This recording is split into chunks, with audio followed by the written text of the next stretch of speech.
Datuk, tadi sebelum Yang Berhormat Baginda Datuk masuk, ada seorang ahli parlimen di sini menimbulkan nama Yang Berhormat. Ya, saya cuba membela lah.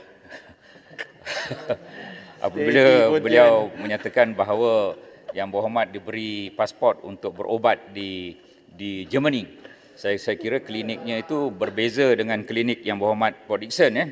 Yang Berhormat Port Dickson pun di Germany, tapi Yang Berhormat Baginda Datuk juga di Germany, tapi rasanya orang yang berbeza, doktor yang berbeza, doktor pakar yang berbeza.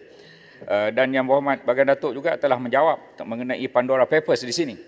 Beliau telah menjawab bahawa syarikat yang terlibat tahun 1993, 50,000 US dollar untuk dia punya share capital, dan syarikat itu dah ditutup pun pada tahun 1994. Dan ini cerita lama ketika Yang Berhormat Baginda Datuk belum jadi ahli parlimen. Pontian. Jadi cadangan Yang Baginda Datuk mengenai CGT, Pontian, penjelasan mengenai CGT, Pontian. Capital Gains Tax ini satu cadangan yang baik. Mungkin CGT ini boleh kita adakan untuk sementara. Yang Berhormat Pekan ada mencadangkan bahawa ada cukai-cukai sementara kita susah ini kita kenakan.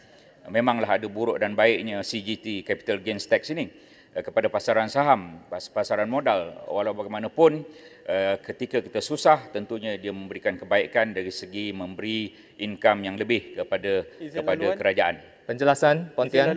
Bayang baru. Ya.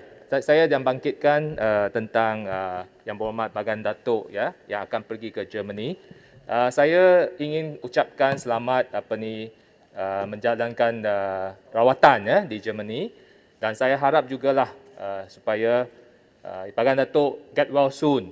Tetapi saya juga harap bahawa Baginda Datuk memberi penjelasan kepada Dewan Yang Mulia ini berapa lama Baginda Datuk akan pergi dan bila akan pulang, dan haraplah rakyat Malaysia boleh tahu, ya. Cukuplah tu. So itu saja, ya. Terima kasih, ya.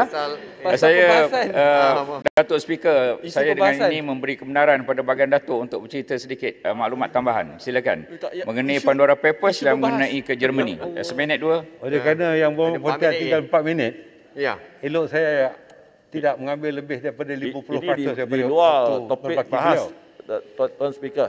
Sebagaimana telah diputuskan oleh mahkamah, saya hanya diperkenarkan untuk memperolehi sementara pasport antarabangsa saya daripada 26 hari bulan Oktober hingga 21 hari bulan November.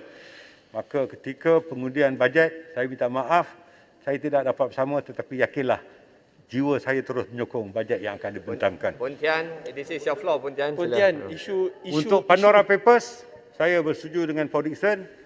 Ketika itu saya belum menjadi ahli parlimen, ketika itu saya belum berada di dalam persada politik di peringkat nasional, dan ketika itu pelaburan dibuat di negeri China, dan sila rujuk pada handset saya, dan diharap Port Dickson dan rakan-rakan yang lain jangan ada buruk sangka terhadap saya kerana saya tidak akan melarikan cukai, malah wang itu dibawa ke tanah air dan cukai dikenakan oleh LHDN jika ada ketika itu.